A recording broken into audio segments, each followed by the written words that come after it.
today, I'm so excited because I'm sitting down with somebody who embodies adventure, authenticity, and heart, Dylan Efron. Oh, I love it. Thanks for having me. And yeah, you know, you've seen him push the limits on the Traitors. You're now like showing your charm with Dancing with the Stars. But I think the thing that I'm the most excited to talk to you about is really just how you share your stories of like through nature and grit and resilience, and you show your vulnerability. So, welcome to the Morning After show. I'm happy to be here. With Sunny. I'm bringing Bowie next time because I think they'd be friends. Yeah. By the way, do you ever bring Bowie to rehearsals or the show? No, so he's staying with his grandparents right now. But Okay. this is my first time being away from him, probably since Traitors. We don't know how long we're gonna last. It could Yeah. be a week, it could be a month. Mm-hmm. So like at least me, I was like, all right, I'll pack for like enough for like if I stay half the way. I was like, Yeah. odds I make it the whole time are pretty slim, so I don't need that much. And I ran out of everything. I ran out of clothes. You did? Yeah, I had nothing with me. So you didn't think that you would go that far, or? I think I didn't want to set my expectations too high. Like, Yeah. of course I wanted to win, but I knew there's a lot of luck involved. There's a lot of things that can go wrong. So I was like, the odds are 1 in 23 or whatever. So Yeah. I set my expectations, so I'm happy regardless of how it happens. So there's two things that I want to know. We're just going right into the Traitors because that's how the conversation started. But one, did you play Mafia growing up as a kid? Yes, of course. Okay, so I feel like I used to be so good at Mafia, and then I became a better human being, and now I can't lie. So like I'm horrible now. But like, was that part of your like lore to get on the show? You're like, I crush it. I know what I'm doing. I like you know when you go on like group trips or whatever, like Yeah. Mafia is the first thing we would play ever since I was in like high school. Like Yeah. it was like we would go on these snow trips or whatever, and I would go to play Mafia. Like I loved it, but I was the same way. Like I remember I cheated once because I knew what I drew Mafia, and when I like we do it where you draw it out of a hat. Yeah. And I crinkled it up really hard, so I knew it was You Mafia. knew which one it so I'm was. looking around, Yes. and I felt it. I was like, oh, I don't want that. So Wait, you don't like being Mafia? No. Oh, okay, that's really funny. So I have these friends. They're called the Bucket List family. Oh yeah. I travel No, with them they're all the awesome. time. They're Yeah. so great. And I mean, we have seen divorces Yeah. come from like the Yeah. games that we've played. But no, Garrett and Jessica, Garrett specifically, you'd never want to play with him. He is so lethal. It's insane. But who knows? Maybe they'll get him on the show at some point. My favorite, the best one in that game, like the best position to be at for me is like a faithful. Yeah. That's choosing between someone that's lying and someone that's telling the truth. Like when you can get yourself in that position, that's the best part. Yeah. Like that's why I play the game. Well, between the Traitors and then you doing Dancing with the Stars, you're kind of putting yourself in these like really vulnerable, exposed situations. So like, what was the draw to do both of these shows?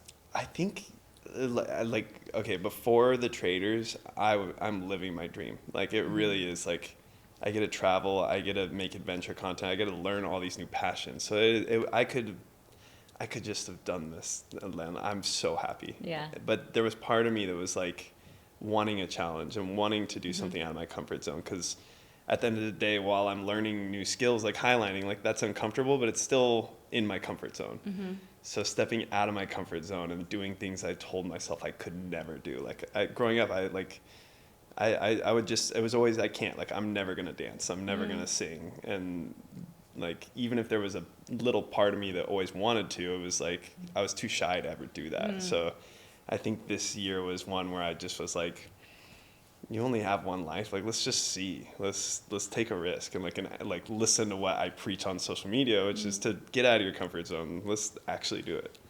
What's the response been like from your family and like your friends? Are they surprised, or are they like, oh no, we expected you to be as good as you are? They all can't believe I'm doing it still. They think it's hilarious, but they're so supportive too, because I think they see how much fun I'm having, and they would if you would have asked them 5 years ago, they would say I would never do that. But then seeing me do it, I think they get a kick out of it. How did it all start for you? I think it was Whitney on the show was saying like this was her childhood dream to be on Dancing with the Stars, and like I can't say that. For me it's really changed, and like I'm embracing change, because again, I was shy, and I love the industry. I love storytelling, but like, I was like, oh, I can do that from behind the camera. Like, my goal was to be a producer. And then I like went and worked at Warner Brothers, saw producers and saw how like my boss and stuff and how much work he put into it. And then I started to be like, I don't want to be in a corporate office all day, and maybe I don't want to be a producer. Maybe I want to be a director. And then I started to like go down that path of directing like YouTube for my brother, and like that was my outlet of storytelling. And then I went into writing, so that it was like I was always trying to find what that thing was that I could have that outlet of storytelling. And then I think social media was the pivot for me, where it was like, I'm doing all this planning and all this directing for this vision I want, but I can't execute it at the end of the day because I'm not on camera. So then it was like, all right, I'll try to get on camera. Super awkward, like super shy. I have a question. Yeah. Were you like cringe at first? Yeah. Or were you like, oh, actually, this is not bad? No, I'm so muted. So like Wait, not what does muted mean? Like I'm so me, and so like I'm very like low key and chill. So then it's like when you think of a performer, when you think of someone with stage presence, they're loud, they put on for the cameras. I was never that way, and it's hard for me to fake it. So I think when I first got on camera, it was like very real, but it was also not that exciting because it's like. But do you think maybe that's why people gravitated? Because it was a different flavor of real? Maybe. And I think that was my journey, is like at first, looking back at old content, it was a little too quiet. And I think that was because I was still getting comfortable on camera, getting comfortable with who I am and stuff like that, and sharing that with people. So then as this journey's grown, it's that confidence in that, like, I am enough. I have a personality. You can like my personality, you can dislike my personality, whatever it is, but I don't want to change my personality. Like, yeah, I want to put out who I am into the world, and that's a lesson I'm still learning. And like Dancing with the Stars is the perfect like way for me to keep growing in that way. Well, I'm really inspired by you because I think I've been the opposite my whole life. I've been a performer, and I mean, look, it already took me like 3 questions to stop my host voice and and just drop in, you know? And I think I crave that so much in my life, and we're living in a time now where it's actually more engaging and real if you can show more of who you are in an intimate way. That it used to be, don't show who you are because you're going to be a character, you're going to do this.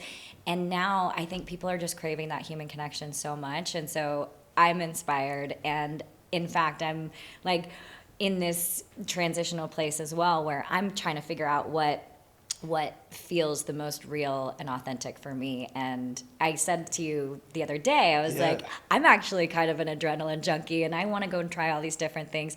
What was the impetus behind that? Were you always adventurous, like with your family, with your dad?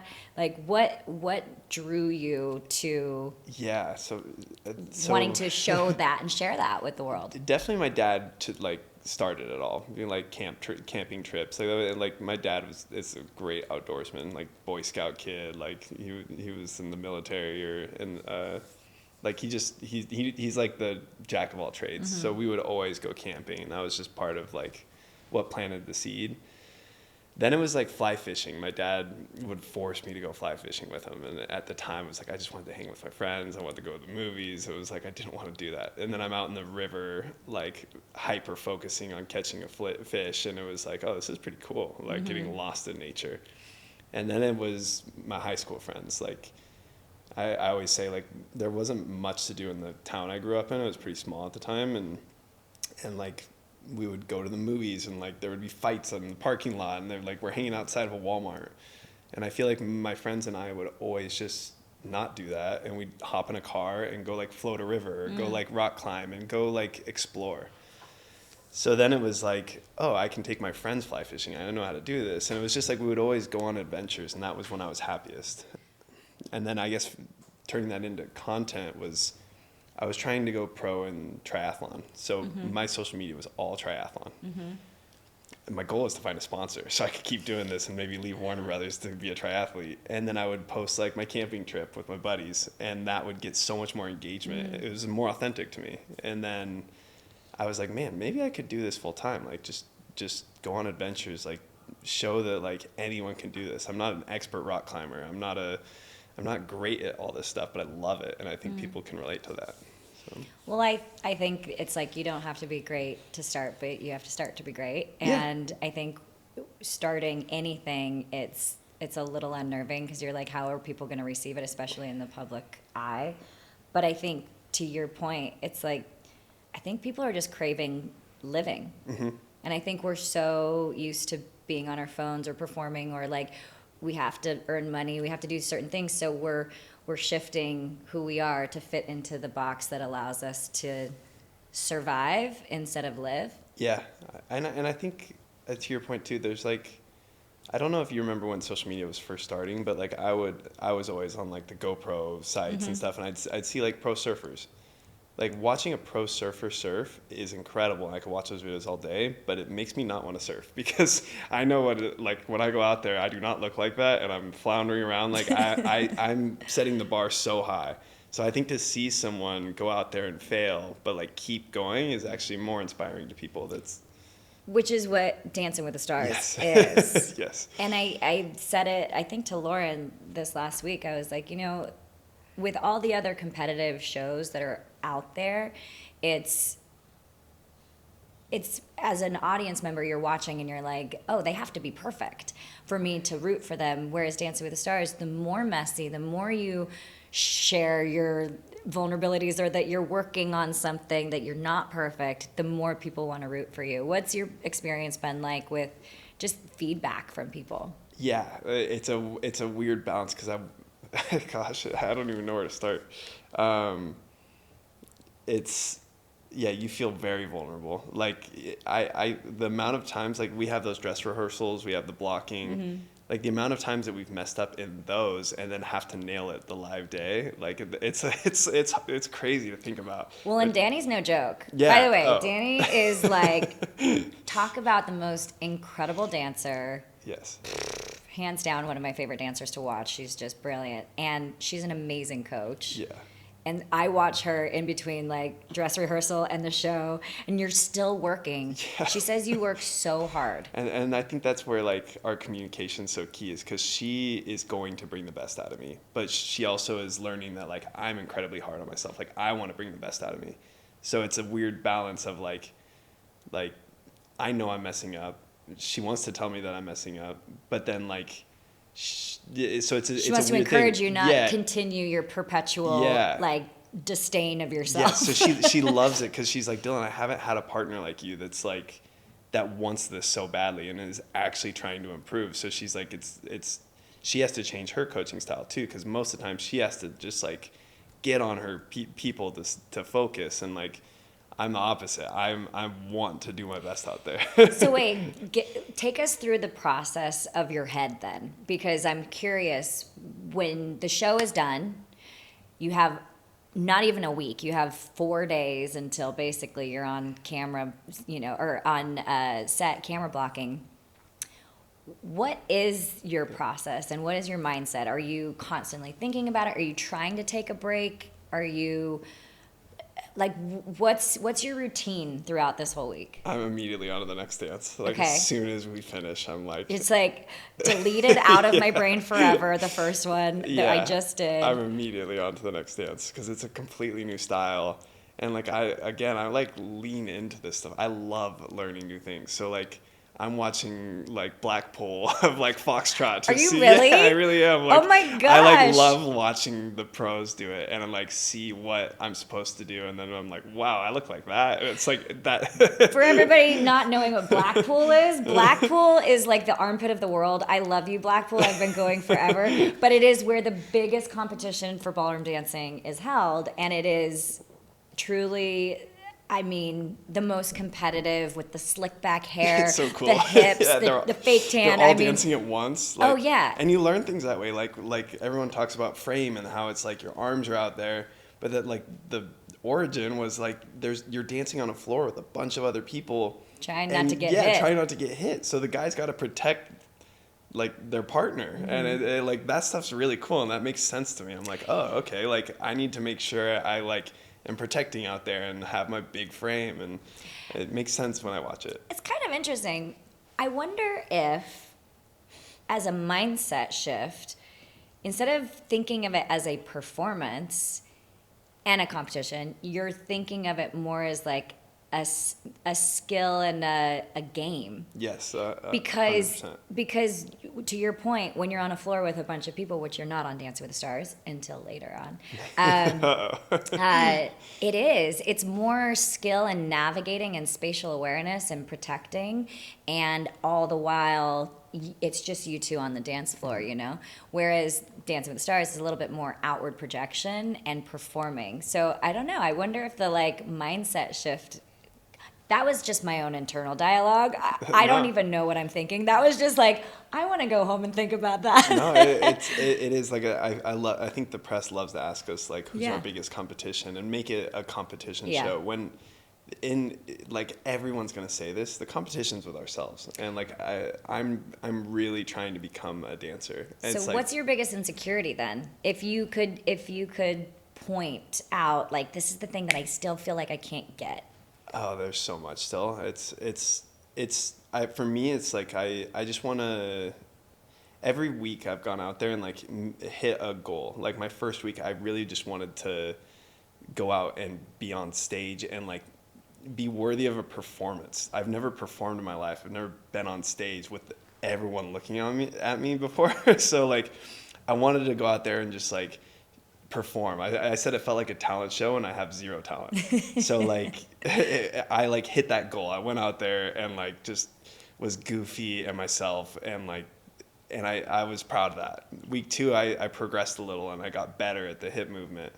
And then like my goal week 3 was a whole new style, and I wanted to be in frame and like I could show a different side of me. So it's like every week I'm just trying to make a small goal for myself and improve. Yeah. And so far it's been working. Well, speaking of like all the different weeks, I feel like the support that you have, you keep your life really private, which is really beautiful, and I admire that too. And yet you had your little sister, and what was the inspiration behind that? Oh my gosh. Like so my little sisters come to every week, which makes me so happy. But I like week 1, there was a moment, of course, I'm so nervous. I've never done this before. And I see my little sister in the stands, and it's like, I could just put myself in her shoes, seeing her big brother out there. And like, I was like, oh, I need to like be that big brother. I need to like show her what like be an inspiration and like not be shy, because like when I see my sister, I see someone that's so talented. She sings, she's already knows the piano. She's just so naturally gifted. I wasn't that way, but like, I think for me growing up, like I said earlier, it was always like, I can never sing, I can never dance, and I was too shy to ever try. I don't want Olivia to do that. I want her to think that she can dance, she can sing, and it really is important to me. So I think this whole experience and like seeing her, when I first mentioned would she dance with me, she was like, no, like I'm not going out there. Like, and then she went to the first dance and was like, I think if the opportunity came, I might be able to. And I can see her already gaining that confidence that I didn't have at her age, because as a kid it was more like I was staying in my lane. So I was doing the things I excelled at. So like for me that was sports. Like when it came to sports, I thought I was the best soccer player. I like whatever it was, any sport I could pick up quick and I could win at. And that was my lane. That was my comfort zone. So it was like, dancing, no way. Like I'm never gonna dance, but put a ball in my hand and I'm gonna win. So it was very much like I just went to what I was comfortable in. And then this, like I'm now later in life, I'm learning how much fun the things that I'm not comfortable in are. And I just wish I would have been more open as a kid to like try these things that were uncomfortable, because that has been the biggest growth in my life. And is that what you want other people to experience too then? Totally. I think it's just being open, like being like, there were things that I wanted to do that I just didn't do because I was like my friends would have thought it was dumb. Like there's no chance I would have done dance in school or Yeah. plays or anything like that. Yeah. Like there was, my friends would never let me live that down. And like I remember thinking like, wow, my brother was so cool when he did plays. How come plays aren't cool now? Like it was like such a thing like that. But then like that didn't matter. It's such a small thing. Like if I wanted to be in a play, I should have just done it. Like it's like Yeah, but sometimes you don't figure out that or that's not what you're wanting to do. Yeah. As you said, like you knew your lane and stuff, but you're never too late to start. Totally. And so what is this experience with kind of with the Traitors, with Dance with the Stars? It's catapulted a new audience of people watching you than maybe they were on your social media. Like what is that doing for your brain and your passion? Like what's next for you? I think that the simplest answer is I don't feel like that much has changed, but within me, I'm feeling more confident in what I do. So like, I remember that when I first showed up to set on Traitors, I was just like, oh my gosh, like I don't belong here. Like these, like Boston Rob, like these people I've watched on TV that are such huge personalities. I'm like, how am I like off the couch in Manhattan off the couch? Like, why am I here? And so I think there is that little bit of imposter syndrome, and I still feel that on Dancing with the Stars. Like, so like I think it's just getting confidence. It's giving me more confidence to just keep going, keep telling stories, and keep being myself. Yeah. Is there anything else you want to try? Oh, in your life? It could be anything.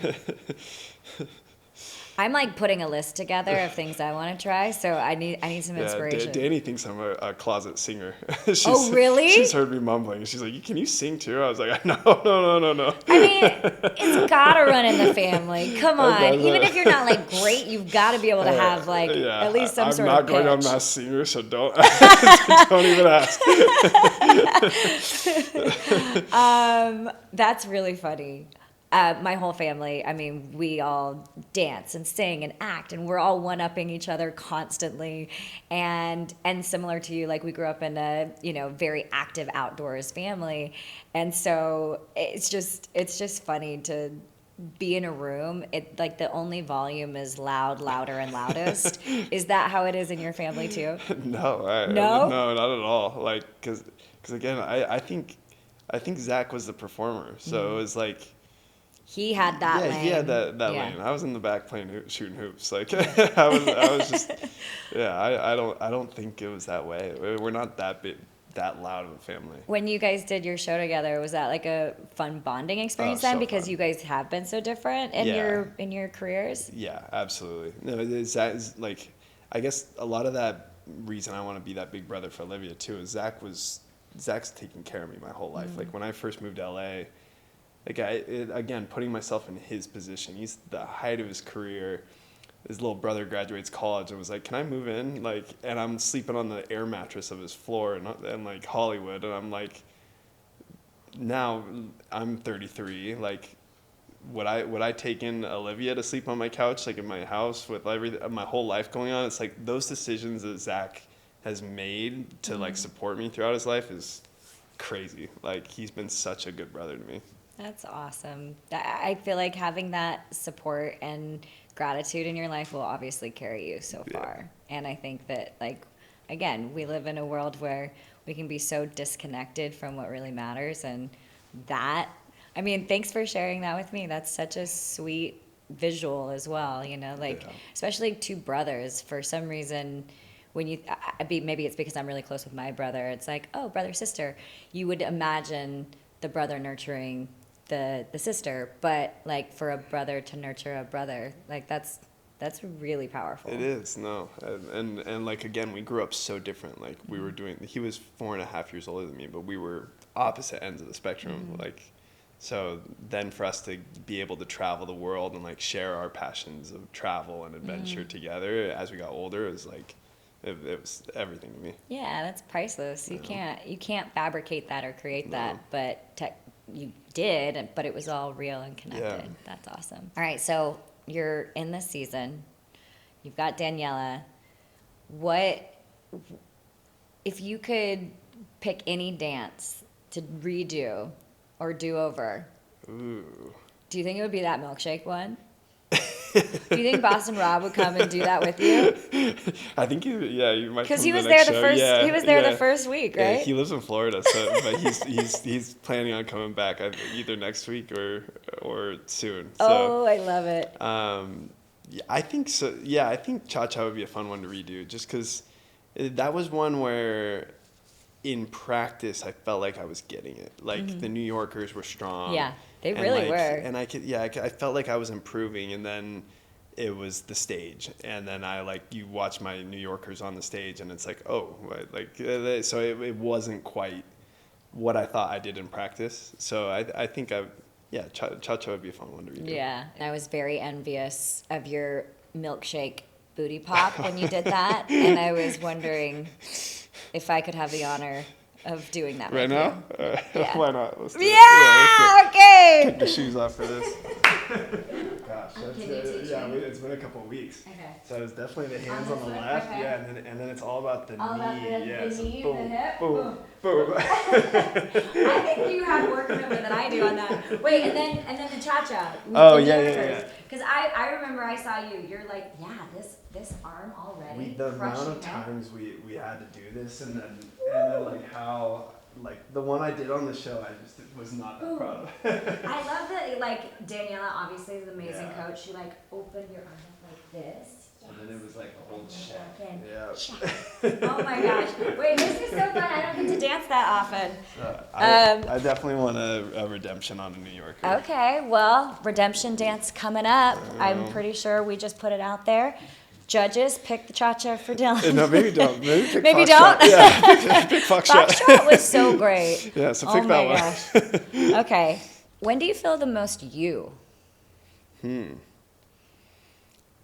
I think it's when I take those trips. Like, you know when you take a trip and like you're a little uncomfortable. Like, let's say you're like, it doesn't have to be camping. It could literally be you're in a cabin or somewhere where you're a little disconnected, and you feel like antsy for like 2-3 days or something like that, and you're like on your phone or a little bored. But then like you wake up.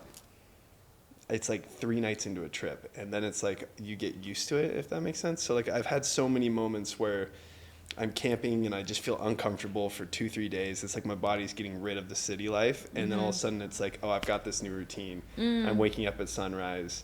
I'm somewhere new, and I like it's a simpler life. It's like there's no distractions. I've got like my dog, my van, my coffee, whatever it is, and there's a new routine. Like that is one of the best feelings in the world. Ugh. That feels like I'm like tapping into it right now. Like, that uncomfortable moment though, when you're sitting in that awkward space where you're either bored or you're antsy and you're like, I need to distract myself because maybe some feelings or emotions might come up that people don't want to feel. Was that something that you had to like learn, or you're naturally pretty good at like I think tuning in? It still happens every trip. It's like I'll like, I know I love those trips, and then I go somewhere and I'm like, oh, there's mosquitoes, there's like my lips are chapped and I'm like super uncomfortable and antsy, and then there's always a moment where it just changes. And I think that's like that's the thing that I love showing people in nature, is like if you go on these trips, it's like there's a moment that everything switches, and you start like seeing the stars at night, and it's just like everything kind of, I don't know. Our humans just adapt really quickly, and we adapt to our city life, and we can adapt to a simple life. And I think those moments where I'm either highlining or on a trip, doing some sort of quest. Like I love like setting a quest. Like we're gonna go swim with sharks. We're gonna go see manta rays. But then like along the way, you start to adapt into this simple life. Like that. That's when I feel my most self. Yeah, I love that so much, and I crave that. Yes. Personally, do you travel by yourself or with people, and is there a difference? Normally with people. I do travel alone, but that's harder. That is like, that's very solitude. Yeah. And I've had some beautiful trips where it's like I'll be solo for a little bit, and then I'll stop in a different state and say hi to some friends, and like that makes it so much more special because you just had that solitude. You're like, all right, like I think I like people. Like I need to see some friends. Yeah. So then you see them, and it's so much more special. It's like Yeah. when you see the same friends every day, it's like you're gonna see them the rest of your life, and like you can take it for granted. But when you're solo and you see your friend for the first time, it's like, oh, let's hang, like let's be present. Yeah. I have a question. Have you ever taken your Enneagram test? No, or wait, maybe. Your Enneagram, it's like 1 through 9. It's Oh, I'm a personality 7? test. I knew you were a 7. I knew you were. I'm 7. I love how I just said no too. I'm like, Enneagram, no. I knew you were a 7. 7 is like that, like enthusiast where you're just like constantly on the move and like curiosity and play and wonderment, And like you a have a kid. minor too. I'm a minor 3 or something. Okay, so Does the that make achiever. sense? Is that what it Okay, is? I'm a wing 8, which is like the challenger. Oh. So yeah, but you know this. Oh, huh? I Yeah, do. yeah. I'm so interested in that, and like, I don't know. I think because there's so much with like travel and experiences in nature.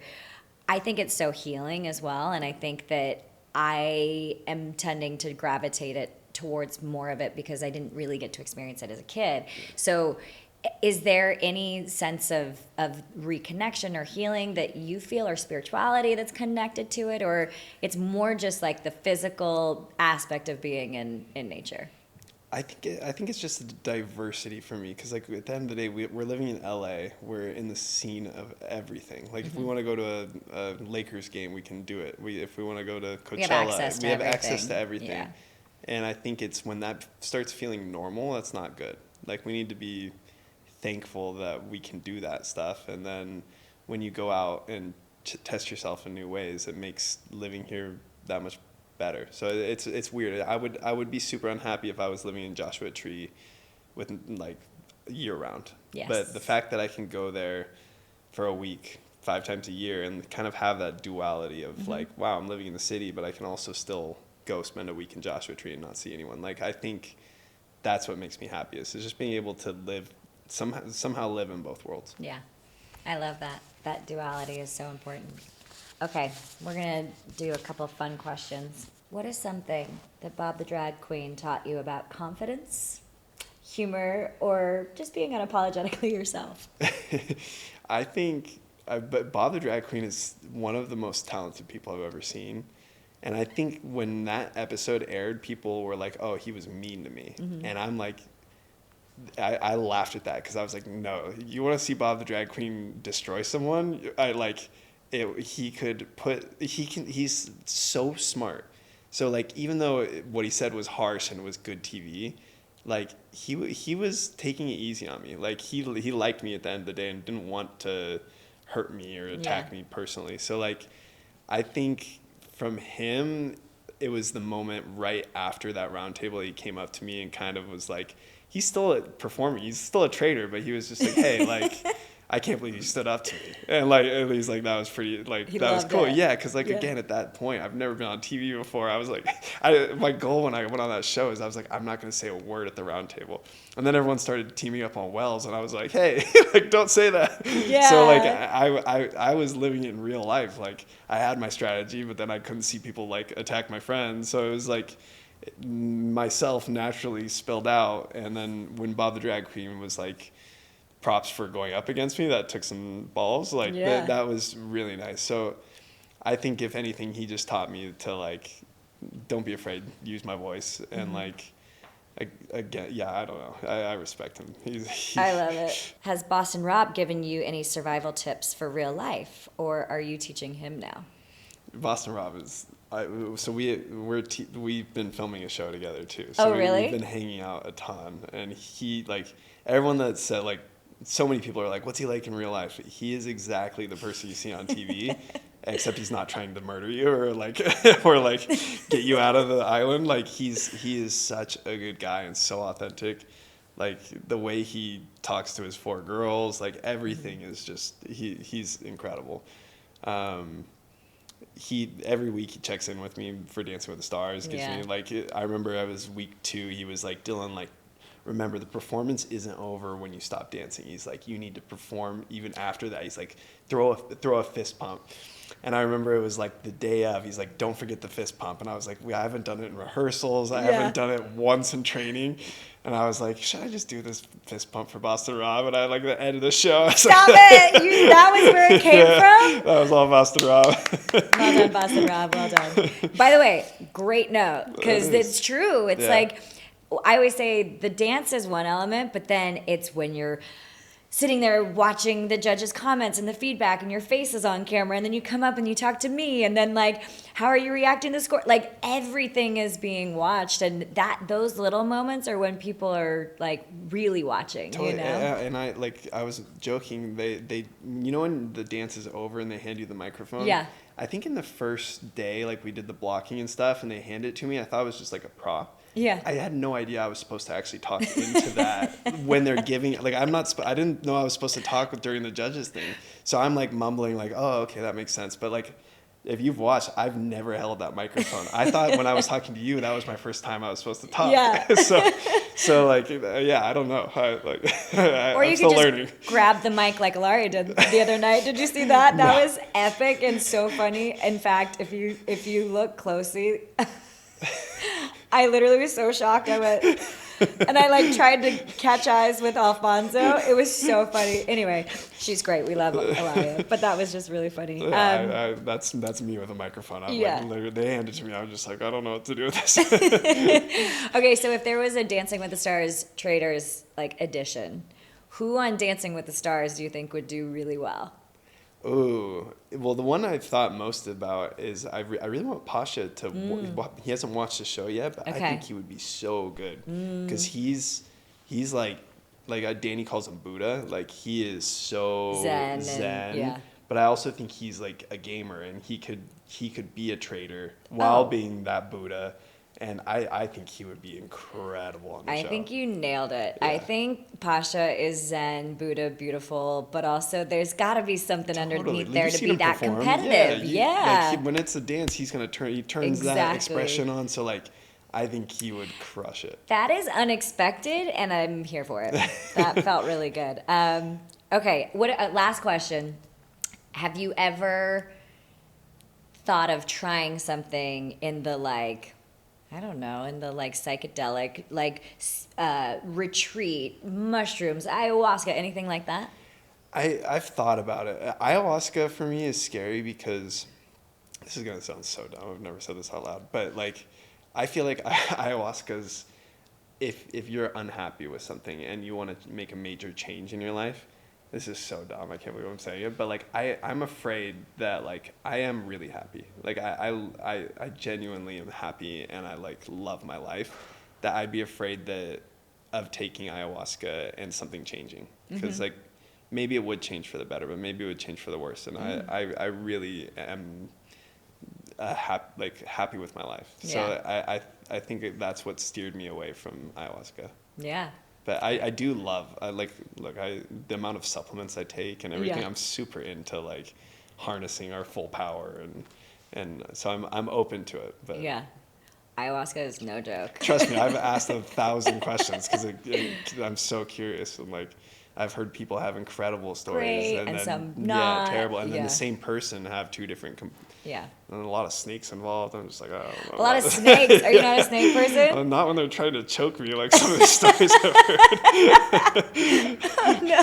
And the idea of everybody throwing up. I'm like, I know, that's so dark. Yeah. Well, now we have Robert as our friend, so maybe we'll Yeah. just bring Yeah, him in. but- That'll be something we all yeah, try, and yeah. then Robert will be like if totally Robert there. does ayahuasca with me, sign me up. I'll do it. Well, you just shared some info with me, so I'll share a little bit with you. I actually am going to be starting something as well, all Yes. about learning and trying new things. Good.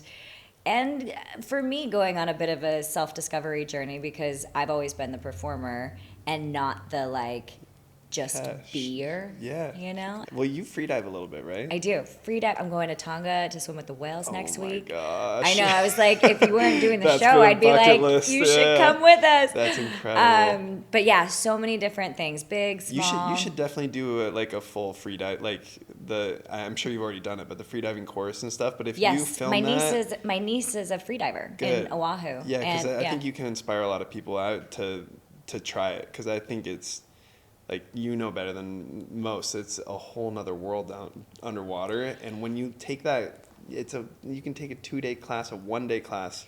It'll change your life. I'm literally buzzing right now because most people say, I don't like the water, it scares me. I was like, that's because you're on the surface and you're afraid of what's under you. Exactly. The minute you submerge and you can just be, it's not that scary. And it's like we're naturally, what's it called, amphibious? Like our bodies know how to be underwater, and like it self-adapts. And there's such this a cool natural high that you get too when you learn how to hold your breath in a certain way, where you literally feel like you can sustain your breath forever, and it changes the chemistry in your brain, and you feel high. It feels great. It's awesome. I remember when I first, because I grew up spearfishing, but I did everything wrong. So I knew how to equalize my ears, but like I still panicked underwater. I still I wasn't taking proper breathe up. So I think my longest I had been underwater was about like 2 minutes. Okay. And then I did the freediving class, and it was one day. Where did you do yours? In Malta. Okay. And it was a 1 day thing. Just like I didn't even think I needed it. I was just like whatever. But I like sat with this guy. We like learned diaphragm breathing, all this stuff. Yeah. That day I held my breath for 3.5 minutes underwater. It's amazing. And I was just like, what the heck? Like that was almost double the time. So well, and also there's so many different reasons to do it. Obviously, so you can go underwater and hold your breath, but also just to learn how to breathe. Yeah. Oh my gosh, that does so much for us. Yeah, we are such short breath holders and takers. I'm excited for Wait, that trip. okay, so I'm gonna have to photos. pick your brain a little bit on your favorite things that you've done, because I'm super pumped. I'm so excited. This is probably the most excited I've been about something, because it doesn't feel like it's for anybody else. Yeah. And yet, hopefully, it will inspire other people. Yeah, it will. Like what you're doing. It will. So, Oh, I'm excited for you. Yeah. Well, thank you for honestly taking time out of your day, especially when you guys are working your butt off and putting so much energy into it. It means a lot. Oh, it's fun. It's like these podcasts are almost like a journal for me to remember what's going on, because it's hard to believe at times. Yeah. Okay, one word. No, that's too hard. 3 words to describe your experience on Dancing with the Stars. Oh, is it 3-word sentence or 3 different Whatever words? You want. Whatever you want.